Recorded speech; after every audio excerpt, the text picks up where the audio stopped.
bilowga filimka waxaan eegnaa qoys u soo guuriya magaalo cusub. Saad iyo hooyadiisa. Saad kuma qanacsano inuu kasoo tago magaalada uu ku noolaa, waayo sababtoo ah inta hore wuxuu ku noolaa New York. Intaasi kadib waxay imaanayaan gurigooda cusbay.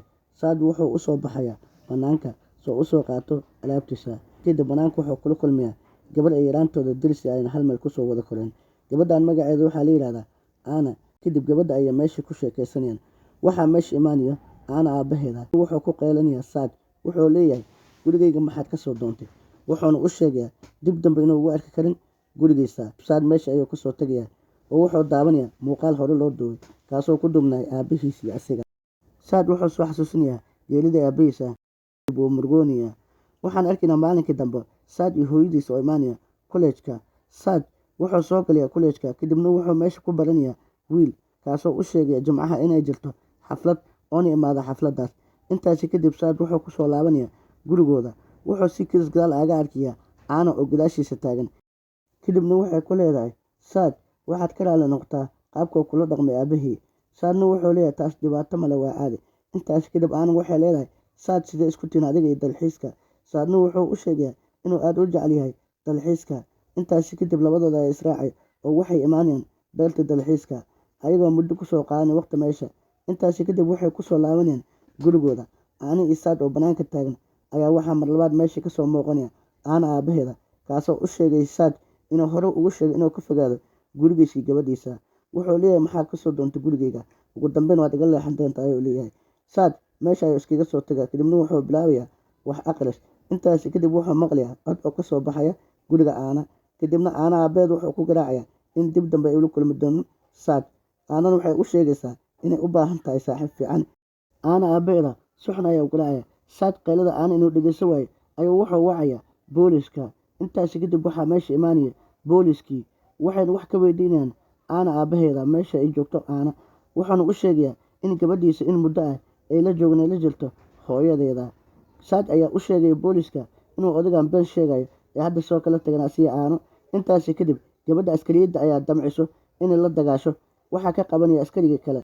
Saad hooyadiisa waxay raalgelinaysaa Anna aabaheeda. Saad wuxuu wacayaa saaxiibkiisa kadibna wuxuu u sheegayaa inuu caawin ka rabiyo.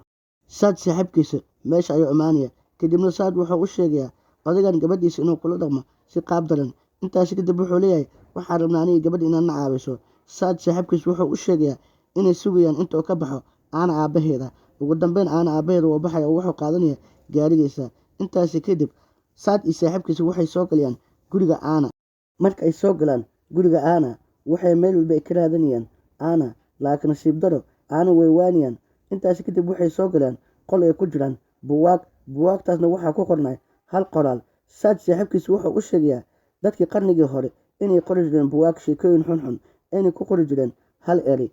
Waxaa meesha ka soo muuqanaya wax u eg bahal. Intaasi kadib Saad iyo saaxiibkiisa waa baqayaan oo waxay meesha ku tuuriyaan buuggii. Buuggii wuxuu ku dhacayaa dhulka asigoo bilaabaya inuu boodboodo. Intaasi kadib waxaa soo muuqanaya qoraaladiisa. Buugga waxaa ka soo baxaya daanyeer weyn kaasoo soo weerarayo Saad saaxiibkiisa. Saad saaxiibkiisa waa baqaya. Saad ayaa ka kala tuuraya.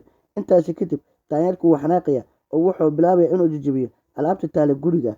Dhanka kale wuxuu soo aadayaa Anna xaggeeda. Anna iyo Saad iyo saaxiibkii waxay ka soo baxayaan guriga oo waxay imaanayaan banaanka. Intaasi kadib daanyeerku wuxuu ka tuurayaa buuggii Anna ay gacanta ay ku haysay. Wuxuu ku dhacayaa buugga dhulka.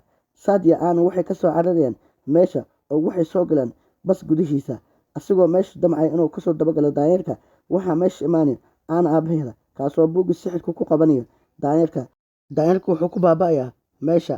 Intaasi kadib Anna aabaheeda iyo Saad dhammaan meesha ayay kasoo tageen oo waxay ku soo laabanayaan gurigii. Anna aabaheed wuxuu Saad u sheegayaa inuu iska aado gurigiisa wixii meeshan ka dhacan cidna inuu u sheegin. Intaasi kadib Saad ayaa xanaaqaya oo wuxuu ka shakanayaa Anna aabaheeda inuu qoray buuggan. Intaasi kadib wuxuu leeyahay wixii jira waa inaad ii sheegtaa. Intaas kadib Anna aabaheed wuxuu u sheegayaa buuggan qofka qoray inuu asiga u yahay. Wuxuuna leeyahay waxaan u qoray waxaan ahay qof kaligiisa meel joogay. Inta badan waan walwalsanahay. Buuggan aniga ayaa qoray. Inta badan waxaan ku xirnay guriga kaligii.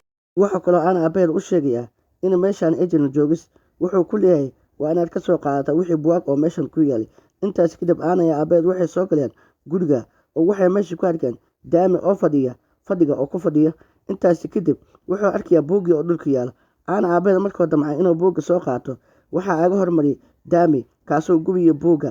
wuxuu samaystay daami ciidamo gaagaaban waxay weerar ku soo qaadeen aaniya aabaheeda. waxaa gudaha soo galaya saad iyo saaxiibkiisa oo weerarayo daami. intaas kadib ciidamada daami waxaa lagu gubiyaa dab oo waxay kasoo baxeen saad iyo saaxiibkiisa guriga oo waxay imaanayaan bannaanka. saad aana aabaheed wuxuu u sheegayaa in uu mar labaad u qoro buugga. wuxuu leeyahay aana aabaheeda tani waa fikrad wanaagsan, waa inaan qora mar labaad buugga. wuxuu leeyahay waxaa loo baahan yahay meel lagu qoro buuggaas. saad wuxuu u sheegayaa inay fiican tahay kuleejka. intaasi kadib waxay soo raaceen gaari oo waxay soo aadeen dhanka kuleejka. ayagoo waddada ku soo socda waxaa soo weeraray bahal weyn kaasoo burburinayo gaarigooda. ayaga waxay aga soo dhominayaan dukaan oo waxay u jeedaan baabuurkooda bahalka burburinayo. intaasi kadib dukaanka waxaa ku jiro yey taasoo cunaysa hilib doonfaar. waxay arkaysaa ayaga oo waxay weerar ku soo qaadaysaa ayaga. intaasi kadib waxay ka soo baxayaan dukaanka oo dukaanka albaabka ayay kor kaga xidheen yeedii. intaasi kadib yeedii waxay jebinaysaa albaabka oo waxay soo aadaysaa dhankooda. saad habriirtiisa oo magaaladan hore ugu nooleed ayaa si kidis ah meesha aga soo muuqanaysa iyadoo wato gaari oo waxay ku dhufanaysaa gaarigii yeeda way dhaawacmaysaa oo waxay ku xidhmaysaa sanduuq. saad habriirtiisa wuxuu u sheegayaa in ay ka jirto dhibaato meeshan. intaasi kadib wuxuu ku leeyahay waa inaad ii ilaalisaa hooyadii. meesha ayaa iskaga soo tagaan oo waxay soo mareen qabuuraha sida u imaan lahaayeen kuleejka. intaasi kadib qabuuraha inta ay ku soo socdeen ayaa aana waxay u sheegaysaa in ay kasoo bixi doonaan qabuuraha dadkii dhintay. isla markii waxaa bannaan ku soo baxday meydadkii. intaasi kadib waxay soo weerareen saad iyo aana aabaheeda. intaasi kadib waxay ka soo baxeen ganjeelkii oo kor ayay aga soo xidhaan meydadkii. ugu dambeyn waxay imaanayeen kuleejkii ayagoo raadinayo makiinadii wax lagu qori lahay. aana aabaheeda saad wuxuu ku leeyahay waxaa rabaa in wax kaaga sheego arrimaha aana. intaasi kadib wuxuu u sheegayaa gabadhiisa in uu la yaabo dabeecooyinka qaar ee mararka qaar ay ku dhaqanto. saad wuxuu leeyahay dhibaato ma laho, waayo aana aabaheed wuxuu ka walwaliyaa xaaladda gabadhiisa marmarka qaar oo isbedesho. intaasi kadib waxaa meesha imaanayso aana aabaheed wuxuu leeyahay adi iyo saad israaca, waayo waxaan rabaa keligeyga inaan meeshan ku qoro buugga. intaasi kadib aana iyo saad meesha ayay kasoo tageen oo waxay imaaneen meeshii ka socota xafladda. intaasi kadib ardayda waxay u sheegayaan inay dhibaato soo wajahday. wuxuu leeyahay qof walbo naftiisa ha ka taxadaro. intaasi kadib waxaa meesha soo weeraray yeedii kaasoo dilaysa waardiyihii jooga meesha. intaasi kadib saad wuxuu u sheegayaa inuu brofesoorka ku qoriyo buugga kuleejka dhexdiisa. wuxuu leeyahay waa inaan ka ilaalinaa yeeda si ay u dhibaateynin brofesoorka. waxay sameynayaan miiskii iyo kuraasta ayay qaadeen waxay ku xirayaan albaabka. dhanka kale waxaa bannaanka ka soo muuqanaya daami asigoo sameynaya ciidamo gaagaaban. wuxuu sameynayaa buugaagta ayuu gubayaa. wuxuu leeyahay ciidamada waa inaad hareereysaan dabka. intaasi kadib wuxuu leeyahay dagaal qaad. asigoo qoraalka haya ayaa waxaa meesha ka soo muuqanaya daami. intaasi kadib wuxuu soo weerarayaa haana aabaheeda asigoo damcay inuu ka qaato boorsada meesha. daami ayaa waxa uga qabanaya faraha. intaasi kadib waxaa meesha imaanaya saad iyo haana ayagoo iftiinku ku furiyo daami. saad iyo aana waxay meeshii ka soo kaxeynayaan aabaheeda. intaasi kadib haana aabaheeda wuxuu arkayaa baskii carruurta lagu qaadayay. wuxuu leeyahay waxaan rabnaa inaan isticmaalno baska carruurta kaasoo aan ku qayaani karno bahladan. intaasi kadib wuxuu leeyahay waxaa laga yaabaa inaan meeshan aan ka bixi karno. kadibna wuxuu damcayaa inuu ku qayaano xayawaanadan. waxay sameynayaan baskii mid ka mid ayay dirayaan kaasoo cidno saarneyna waxay u saarayaan mid faalsi ah. daami wuxuu kor ka arkayaa bas ka soo baxaya kuleejka. intaasi kadib waxaa soo daba kacaya daanyarkii weynaay iyo yeydii ayagoo weerar ku soo qaadaya baska. intaasi kadib xayawaanada waxay gedinayaan baskii. markay kor soo fulaan baskiisa waxay arkayaan inay cidno saarnin oo saaran yahay qof faalsi ah. intaasi kadib baskii ayaa meesha ku qarxaya oo waxaa meesha ku dhammaanaya xayawaanadii yaryaraay, laakiin yeedii iyo daanyarkii way ka badbaadiyeen. intaasi kadib waxay arkayaan baskii oo qarxay. aana aabaheed iyo saaj aad ayay ugu farxayeen middaas. intaasi kadib waxay kasoo tageen kuleejkii oo waxay soo aadeen dhankii beerta dalxiiska. waxay imaanayaan beerta kadibna waxay kasoo degeen baska oo waxay soo galayaan beerta ay gudaha usoo galayaan.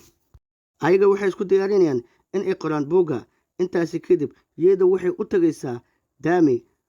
markay u tagto yeeda iyo daami waxay weerar ku soo qaadeen aana aabaheed iyo saaj ayagoo ugu imaanaya beerta.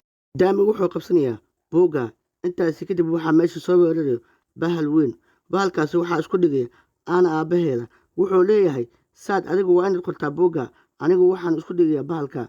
Saad asigoo ka diidan oo ka soo tegay Aana aabaheeda oo wuxuu isku dhigayaa bahalkii. Saad iyo saaxiibkii Aana waxay qorayaan buuggii. Daami waxaasoo dhan kor ayuu kala socdaa. Intaasi kadib waxaa meesha soo weeraraya bahaladii ayagoo kor fuulaya. Saad saaxiibkiisu waa baqayaa. Intaasi kadib Saad wuxuu dhammaynayaa buuggii. Intaasi kadib waxay ka soo baxayaan meesha oo waxay imaanayaan bannaanka. Meesha dhan waxay isku beddelaysaa wada qiic. Ayagoo qunfaxaya ayay bannaanka u soo baxayaan. Markay bannaanka u soo baxaan, Saad wuxuu leeyahay buuggan qaabkee loo isticmaalayaa, ilaan aniga ma aqaan qaabka loo isticmaalayo buugga. Kadib Saad Hana waxay u sheegaysaa in uu furo buugga. Hadduu buugga furan, ayada way ka tegaysaa meeshan oo waxay ka mid tahay Daami kooxdiisa. Intaasi kadib Saad wuu murugoonaya oo wuxuu diidayaa in uu buugga furo. Waxaa ka dafaysa buugga Hana oo waxay ku dhufinaysaa dhulka. Buugga wuu iftiinaya asigoo isku shareeraya iftiinkiisa cirka. Intaasi kadib wixii xabayaano ahay waxay ku soo aruurayaan buugga. Hana aabaheeda oo dili raba Daami asigana wuxuu galayaa buugga. Intaasi kadib Hana waxay soo aadaysaa dhankii buugga ayadoo iftiinaysa. Saad wuxuu isku dayaa inuu Hana celiyo, laakiin wuu celiwaanayaa oo Hana waxay ku noqonaysaa buugga. Saad wuu murugoonaya asiga iyo Hana aabaheeda aad ay u murugoonayaan labadoodaba. Muddo kadib waxaan arkaynaa Saad iyo hooyadiisa oo ku soo laabanaya kollejka. Intaasi kadib kollejka asigoo jooga wuxuu arkayaa Hana aabaheeda. Hana aabaheeda kollejka waxaa laga dhigay macallin. Intaasi kadib marka laga soo baxo fasalka, Hana aabaheeda iyo Saad way soo raacayaan. Saad Hana aabaheeda wuxuu u sheegayaa in uu qoray mar labaad buuggaas oo ah buuggii ku soo celi lahay Aana, waayo wuxuu ogyahay Aana weli inuu jecel u hayo Saad. Intaasi kadib waxaa meesha ka soo muuqanaysa Aana iyo Saadna way israacayaan. Aana aabaheeda markuu ku soo laabto qolkiisa wuxuu arkayaa makiinadii oo kaligeeda isqoraysa. Qoraalka wuxuu ahay wakiiladii argoosiga aan la arkaynin. Intaasi kadib Aana aabaheeda wuu soo jeesanayaa oo wuu qeylanayaa. Intaasi kadib waxaa meesha kusoo sawirmaysa gacan. Filimkan meesha ayuu ku dhammaanayaa. Fadlan haddaa ka hesho videogan like, share, comment, subscribe intaba noo daawaso asxaab fara badan u gaaro. Waad ku mahadsantahay daawashadaada.